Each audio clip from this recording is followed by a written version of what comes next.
আজকে যাচ্ছি হচ্ছে যে প্রপার্টি ডিলের একটা ফ্রি সেমিনারে। রিয়েল এস্টেট নিয়ে সারাদিন কাজ করলেই হয় না, প্রতিনিয়ত কিছু না কিছু শেখা প্রয়োজন। আমি মনে করি প্রতিনিয়ত কাজ করাটা জরুরি না, মাঝে মধ্যে কাজ শেখাটাও জরুরি। তো আমি সেমিনারে গেলাম। সেমিনারে যাওয়ার পথে আমি অনেক কিছুই ভাবতেছিলাম, হয়তো ভালো কিছু, হয়তো নতুন কিছু হয়তো শিখবো, যা আশা করছি তা হয়তো পাবো। কিন্তু আপনারা যখন শেষে জিনিসটা দেখবেন আপনি আসলেই অবাক হয়ে যাবেন। যাই হোক, বাইকটা আমি খুব সুন্দর মতো পার্ক করলাম, তারপর একটু ভিডিও করে রাখলাম, কারণ এই বাইকে করেই আমি আসছি। এটা হচ্ছে ওই বিল্ডিংটা, ওই বিল্ডিং এর কিন্তু একটাই সমস্যা হচ্ছে বাইক পার্কিং ভিতরে করে নাই, বাইরে করতে হয়েছে। সার্জেন্টের মামলা খাওয়ার একটা ভয় ছিল, কিন্তু আমি মামলা খাই নাই, সেই জন্য আমি লাকি। এটা হচ্ছে অফিসটা দেখতে এরকম। দরজা দিয়ে আমি ভিতরে ঢুকে গেলাম, তারপর উপরে কিছু পুষ্প প্রপার্টিজ, পুষ্প আবাসন, এসবের অনেক কিছু লেখা।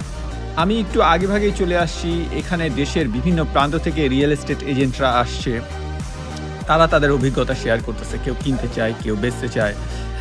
তো আমি এসেছি মানুষের সাথে একটু কানেকশন তৈরি করতে।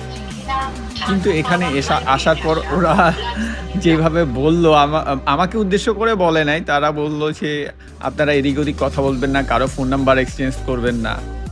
আর এই কথা শুনে মাথা গেল খারাপ করে। আরে এটা সেমিনারে মানুষ একজন আরেকজন মানুষের সাথে কথা বলবে, এটাই একটা স্বাভাবিক বিষয়। তারপর এক ভাইকে আমি জিজ্ঞেস করলাম যে ভাইয়া কি অবস্থা, আপনি কি মনে করলেন এই সেমিনার নিয়ে। আসলে সে খুব আশাহত হলো আমার মতোই। সে বলল একটা কথা, কিন্তু এখানে পেজ বানানোর জন্য 12,000 টাকা চাইলো। আগ্রম বাগ্রম প্রপার্টি বিজনেস সেগুলা বুঝাইলো। তারপর লাখ কোটি টাকা তো ইনকাম করার দূরের কথা, আর কি মানে চাইলো সে আরো 12,000 টাকা। একটা ফেসবুক পেজ বানায়, তার মধ্যে তারা পোস্ট করবে, এই করে দিবে সেই করে দিবে, একটা ভুংচং মার্কা বুঝাই দিল। গুলশানের মতো জায়গায় আইসা যে আমরা এরকম একটা ধোকার শিকার হব, এটা আশা করি নাই। এটা আমাদের সবারই সময় নষ্ট হয়েছে, লোকটারও সময় নষ্ট হয়েছে, তারও সময় নষ্ট হয়েছে। আমি তার ভিডিওতে কথাগুলো দিতে পারতেছি না, কিন্তু আসলে আমার রেকর্ডটা তখন হয় নাই, মানে ভয়েসটা আসে নাই। আমি তার মাইক্রোফোন ঠিক মতোই লাগাই দিছিলাম। যাই হোক, এই ভাইয়াকে থ্যাংক ইউ, সে তার অপিনিয়ন দিল। হয়তো সে কখনো ফেসবুক প্রোফাইল সার্চ করলে হয়তো আমার এই ভিডিওটা পাবে। ভাই একে বললাম যে 10-15 সেকেন্ড আপনি আপনার সংক্ষেপে কিছু একটা বলেন। ভাই অনেকক্ষণ ধরেই কথা বললো। যাই হোক, আমাদের আসলে মানুষ চিটে অনেক ভরে গেছে, এদের থেকে সাবধান হতে হবে। এই কারণে ভালো মানুষদের পাওয়া যাচ্ছে না।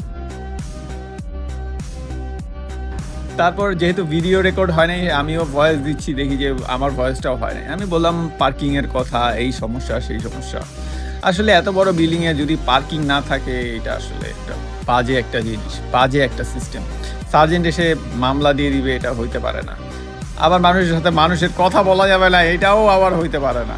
ভিডিও করা যাবে না, এটাও হইতে পারে না। তার মানে তাদের মধ্যে আমার মনে হইল যে হয়তো কোনো এমন চিন্তা আছে যে প্রতারণা, সেই জন্য তারা ক্যামেরা ফেস হতে চায়। তবে আমার মনে হয় এখানে এত কষ্ট করে আসাটা আমার একটা বোকামি হয়েছে। আমি আসলে এটা ভেবে আসছিলাম যে রিয়েল এস্টেট এজেন্ট হিসেবে কাজ করলে, কিভাবে কাজ করলে আরও নতুন উপায় শিখতে পারি। এবং এখানে ওরা অ্যাকচুয়ালি তারা চাইছে যে একটা পেজ কিনুন 12,000 টাকা দিয়ে, তার মধ্যে বিভিন্ন ধরনের ইউটিউব সার্ভিস থাকবে, পোস্ট থাকবে, তারপর তাদের ল্যান্ডগুলো তারা সেভ করতে হেল্প করবে। কিন্তু আসলে বিষয়টা তারা সঠিক কাজ করে না, ভুল তথ্য দিয়ে মানুষ এনে, তারপর কিছু ধর্মীয় কথাবার্তা এটার সাথে মানে এক করে আবার বললেও যে আপনি কারোর সাথে কথা বলতে পারবেন না, বা আপনি আপনার নিজের ব্যবসার প্রমোট করতে পারবেন না। আসলে একটা সেমিনারে গেলে মানুষের সাথে মানুষের কানেকশন হবেই, এটাই স্বাভাবিক বিষয়। ভিডিও করা যাবে না, মানে কি সে সামথিং ইলিগাল কিছু করতেছে, মানে আমি বুঝলাম না।